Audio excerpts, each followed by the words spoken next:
Essa é a aula, então, do roteiro de atividade 5, tá? O tema é a ascensão dos regimes totalitários, o fascismo na Itália. A habilidade é analisar o papel histórico das instituições sociais, políticas e econômicas, associando-as às práticas dos diferentes agentes e forças sociais. A gente tem aí uma frase, né, para a gente começar a falar. A gente viu a Primeira Guerra Mundial, a gente vai ver esse período entre guerras, né, tá vendo esse período entre guerras, para vermos a Segunda Guerra. E aí a gente tem uma frase do primeiro-ministro britânico da época, Winston Churchill, que ele diz, ó, essa guerra é de fato continuação da anterior, né? Então, na visão do Churchill e não só dele, né, a gente vai ver essa relação na sequência aí. A Segunda Guerra Mundial, na verdade, ela foi uma continuação da primeira, né? Como se a gente tivesse aí um jogo de futebol dividido em 2 tempos e o primeiro tempo foi a Primeira Guerra, o segundo, a Segunda Guerra, tá? A forma como, né, os problemas não foram devidamente resolvidos ali na Primeira Guerra acabou fazendo com que acontecesse a Segunda.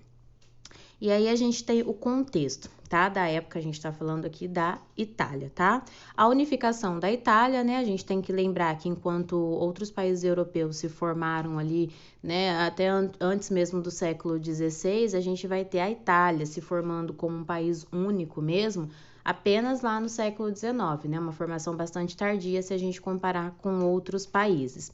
E aí a gente tem aí, né, o ressurgimento que seria, né, remete ao Império Romano, uma busca pela volta à grandeza. Então, ressurgir, né, a Itália, quando ela se unifica, vem essa ideia de voltarmos a sermos grandes, né, lembrando que o Império Romano é ali na região da Itália, e vem essa ideia realmente de voltar à grandeza, né, Império Romano, maior império aí, né.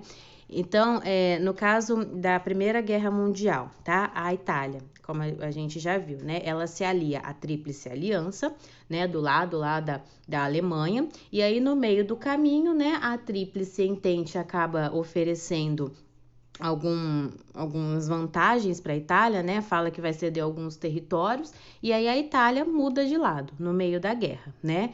Aí é o que acontece.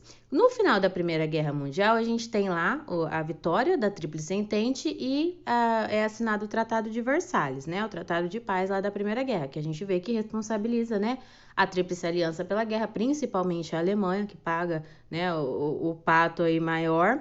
E aí a gente vai ter uma crise econômica, que nós também já vimos, né? A crise de 1929, que está exatamente nesse período entre guerras.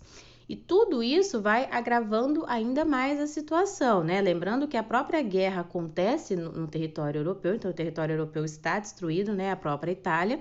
E aí a gente vai ter uma crise social, né? A crise econômica agravada pelas consequências da guerra e tudo mais. E o que a gente vai ter no caso da Itália? Um sentimento de revanche, né? De vingança. Então a Itália entra na guerra do lado da Tríplice Aliança, muda de lado na promessa desses territórios, só que no final da guerra ela não recebe o que lhe é prometido, né? Então fica aquele sentimentozinho de revanche ali. A fragilidade, né? O cenário da época, ele é descrito aí exatamente como frágil, né? Então, ó, os trabalhadores pobres, né? O que representa aí o movimento operário, passa a ser influenciado pelas ideias de socialismo. Então, a gente viu que lá na Rússia, ainda durante a Primeira Guerra, os trabalhadores tomam o poder, fazem uma revolução socialista.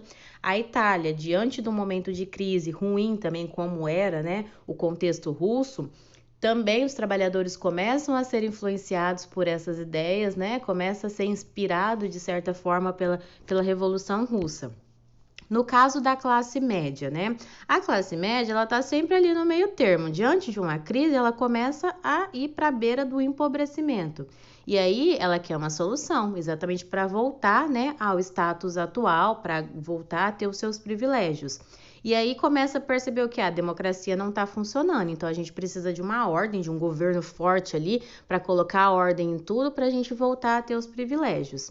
E no caso da elite, né, dos donos dos meios de produção aí, eles temiam exatamente a Revolução Russa, né, que acontecesse a mesma coisa que aconteceu lá na Rússia, acontecesse na Itália. Então a gente tem aí, né, as 3 classes sociais diante desse cenário. O fascismo em si. Aí na Itália a gente tem a figura, né, do Benito Mussolini, que vai ser o líder fascista. Então, ó, ele foi um jornalista e político italiano que fundou a Face Italiana de Combattimento em 1919. Com o discurso de que a Itália teria sido usada pela Tríplice Aliança e enganada pela Tríplice Entente. A Face logo ganha o apoio de membros da elite, jovens de classe média e políticos oportunistas, né? Então, o que a gente falou aqui, né? O sentimento de revanche e a questão aqui da classe média e a elite estar bastante incomodada com a situação atual ali da Itália no momento. Da onde vem o termo, né? Fascismo. Então, a gente tem aí, ó, a imagem abaixo corresponde a um símbolo do Império Romano, o fácio, formado por um feixe de varetas e um machado. Esse símbolo romano foi apropriado pelos fascistas, né? E por quê? Qual que seria o significado disso, né? Ó, o machado representa a força do Estado, amparado por um grupo de apoiadores que dá o suporte ao poder. Então, se fosse uma única vareta, não sustentaria o poder do Estado, mas quando a gente tem a união dessas varetas numa coisa só, né, a gente tem ali o apoio necessário para o Estado ir lá e dominar de fato, representando a força aí. A ideologia fascista, né, ó, resume bem por essa frase aí, ó, tudo no Estado, nada contra o Estado e nada fora do Estado. Então, nacionalismo, a pátria está acima do indivíduo, né, a nação, ela está acima, os interesses da nação estão acima das liberdades individuais, dos direitos individuais. A valorização da guerra. Um povo tem o direito de subjugar o outro, então se você, né, se a sua nação está acima de tudo, se a sua nação é superior, ela tem o direito de ir lá e dominar a outra que considera inferior. Repúdio às democracias liberais e também repúdio ao socialismo e ao comunismo, né? Então, o fascismo aí ele seria uma terceira via, nem democracia liberal, nem socialismo e comunismo.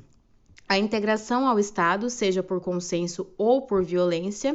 Então, quem não apoia o Estado perde todas as suas garantias, porque o indivíduo ele não é importante, o Estado é importante e ele sofre perseguição. Ele não pode simplesmente não apoiar, né? A população ali tem que servir ao Estado, então ele tem que apoiar. Sofre violência no caso de não apoiar. E é caracterizado também pelo machismo, né? Os cargos de maior importância, os privilégios, eles são destinados aos homens, nunca às mulheres. Aí a gente tem aí, né, o episódio da Marcha sobre Roma, né? Em 1921 a Face já contava com cerca de 300 mil membros. Lembrando que a Face é o partido político, né? E que a gente, pela própria foto, a gente consegue perceber que apesar de ser um partido político, tem aspectos militares, né? Na vestimenta, nas ações e tudo mais. Em 1922, a gente tem uma greve geral e as elites se assustam com o bom desempenho de socialistas e comunistas nas urnas. Então, lembra lá que a elite está morrendo de medo de uma revolução socialista na Itália, como foi na Rússia.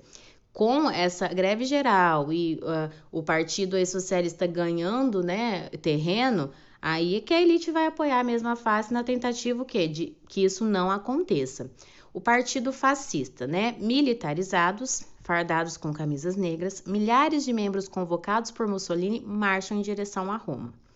Pressionado pela força do movimento, Vittorio II nomeia Mussolini ao cargo de primeiro-ministro, né? Então aqui a gente já tem a chegada do Mussolini, né, a cenário principal ali. Ele vira primeiro-ministro da Itália, não por vontade, né, mas por pressão. O governo Mussolini. Nos primeiros anos, conservou as instituições do Estado liberal. Então, inicialmente, né, ele mantém ali a base que já existia. Eleições de 1924, os fascistas se tornaram a maioria no parlamento italiano.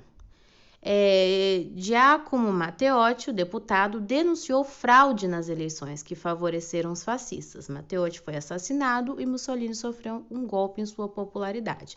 Então aqui a gente tem exatamente aquele cenário. Quem ousasse criticar, denunciar, é isso exatamente que aconteceu aqui, né? Foi assassinado. O Mussolini perde certa popularidade, mas isso não faz com que, né, o projeto deixe de ser colocado ali em prática. Então, a gente tem aqui, ó, o Mussolini com suas tropas na Etiópia, né? Lembrando que as características aí de conquista são muito fortes, então por isso na Etiópia. E aí as características fascistas, ó, militarização, valorização da guerra, colonialismo, né? Que é o caso aí da Etiópia, e dominação, e culto ao líder, né? A gente vê aí a figura do Mussolini central sendo adorada, né, pelos soldados. E aí eu coloquei para vocês, né, ampliarem o conhecimento de vocês aí sobre o Tratado de Latrão e o fascismo na Itália. Então, quem quiser aí acessar o link para ter informações mais completas sobre o assunto.